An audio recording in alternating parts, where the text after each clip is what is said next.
Call the Honourable Member for Fremantle. Thank you, Deputy Speaker, and I'm glad to also speak in support of this bill and the changes that it makes. And there's no doubt that this is an area of health policy, program and practice in Australia that needs to be improved because of the remarkable benefits that come from making donated organs available to people who are very, very unwell. As others have noted, we can do more to lift those rates of donations and the incredible outcomes that have been delivered. In 2022, 80,000 Australians passed away, and only 1,400 of those were sort of eligible to be donors. That's only 2%. And out of the 1,400, about half, 54%, in 54% of those cases, families agreed with the deceased person's wishes and allowed them to become a donor. That rate of 54% did decrease slightly from 2022, from 2021 to 2022, and is kind of an indication of what my colleagues have said about the difference that will occur when, in addition to people making the choice to be an organ donor, they also have that conversation with their family and friends, but specifically their family, so that there is that family consent. And when you think that of the 700 organ donors, that translated into 1,200 recipients, if we could lift that rate, if we could lift the rate of family consent for those people who've already made that very generous decision to be organ donors, then we start to see life-saving opportunities provided to people who otherwise can find themselves literally at death's door very, very quickly. It wasn't that long ago, actually, that I had the opportunity to catch up with Robert Manning. Robert Manning will be known to the member for Dobell. I actually kind of heard of Robert Manning because of his interest in the Tuggerah Lakes community project, but Robert Manning himself was an organ donor recipient. He's a person who has one of those incredible stories about how he got very ill very quickly and benefited from organ donation that would, frankly, otherwise would have probably meant the end of his life. All of us will have heard stories like that. All of us will know of the kind of life-changing, life-saving reality that comes with organ donation if that's what you need to survive. I first sort of became interested in organ donation because of something that was pioneered actually in Fremantle. It was the paired live kidney exchange. Now that obviously involves live donors, so it's not a matter of consent with respect to people who lose their life. But it was a fascinating example of how we can make changes like the ones made in this bill that just improve the opportunity for these kinds of 21st century medical miracles to be delivered.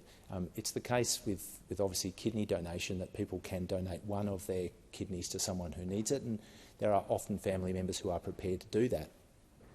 But 30% of people who are prepared to donate to a family member, a brother or sister, it could be a spouse, are compatible. So even though you've got a willing live donor, it doesn't necessarily solve the problem of the person who needs that kidney. And the genius of the paired live kidney exchange program is that you essentially, you might have a pair, two family members, two brothers, for instance.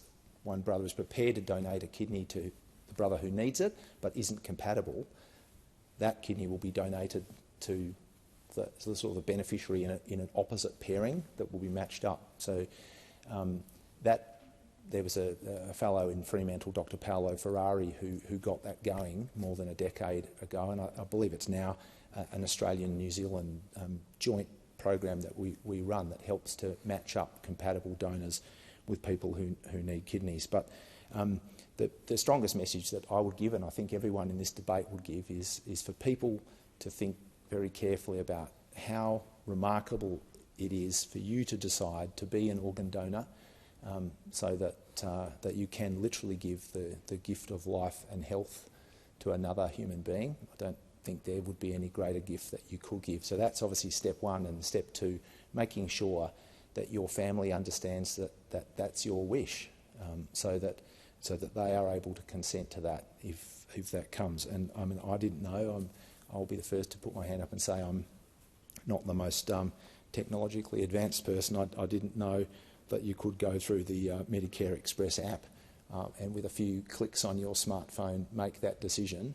Obviously, I'm a card-carrying organ donor from some time ago, but I think that, you know, if people take the time today amongst checking their emails or a calendar or social media or the news to go and have a look at that app, download the Medicare Express app if you don't already have it. I will when I get out of here, and make that choice. Because when you think that there were effectively only 700 donors across Australia in calendar year 2022, you know, we can see that rate of organ donation lift quite considerably off that.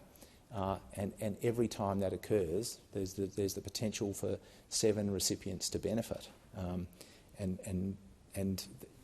you know, I don't think it's hard for us to imagine if we had a family member who was experiencing organ failure, to be in the situation of knowing that if someone had been prepared to take the time thinking about what they would like their legacy to be, and making what I personally think is a really sensible act of human generosity. Choose to be an organ donor yourself.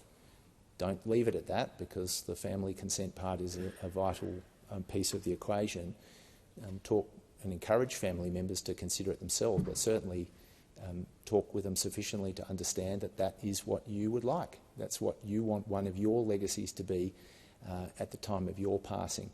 That another Australian family, another member of the Australian community and their family will have their life changed. What it must be like for a person who is waiting, knowing that their own mortal clock is ticking fast, to get the phone call and to be told today is the day. There is a liver or another organ on which your life depends that is available.